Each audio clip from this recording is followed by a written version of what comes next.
This content is produced by DarkNetBreaker, a cybersecurity and dark web education brand. All videos, posts, and content are strictly for educational and awareness purposes only. We do not promote, support, or encourage any illegal activity. Our mission is to expose digital threats, protect online users, and educate the public about cybersecurity risks in the modern world. Stay ethical. Stay protected. Standard digital perimeters rely on age gates and parental controls to monitor the point of entry.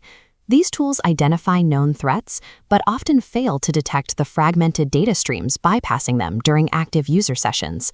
Underneath the interface lies a shadow architecture. The native platform features designed to build human connection, recommendation algorithms, direct messaging, and location tagging provide the exact tools necessary for a predator to identify and isolate a target.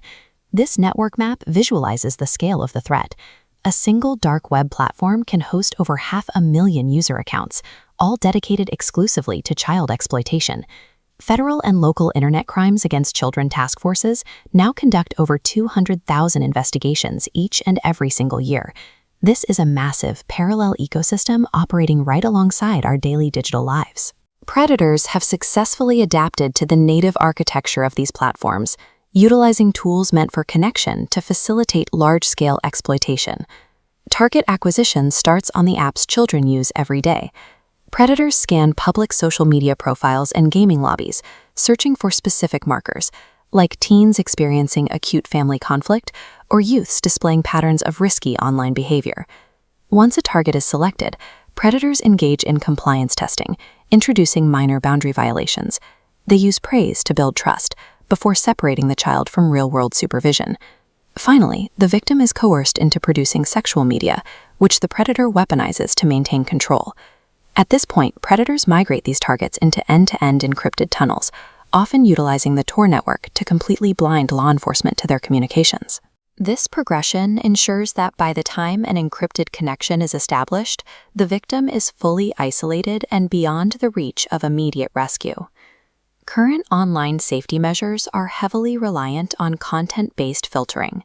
These systems are reactive, meaning they only trigger an alert after illegal imagery has already been generated and shared. We can see this reactive model in Homeland Security's Victim Identification Program. Analysts spend months sharpening background details in seized files, trying to identify a specific prescription bottle or vehicle model to find where a child is located. If investigators are forced to rely on forensic visual identification, the primary defense system has already failed to protect the child. Compounding this is jurisdictional latency. Criminals distribute files globally through decentralized networks in seconds, while law enforcement must navigate international borders, legal subpoenas, and bureaucratic agencies. During the years it takes to coordinate massive server takedowns, like the dismantling of Operation Grayskull, predators operate with high levels of digital security and total impunity. To combat this, we rely on civic defense models.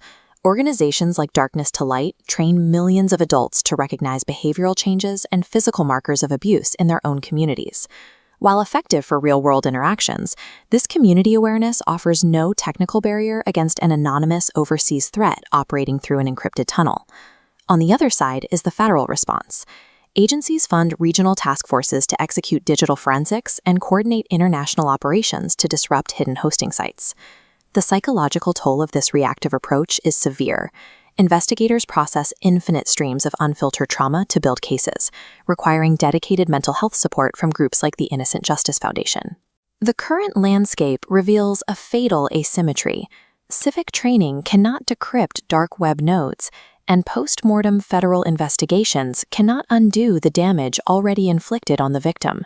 This illustrates the necessary shift toward a zero-trust child user architecture. The industry must transition from content filtering to conduct filtering. This involves algorithmic interdiction.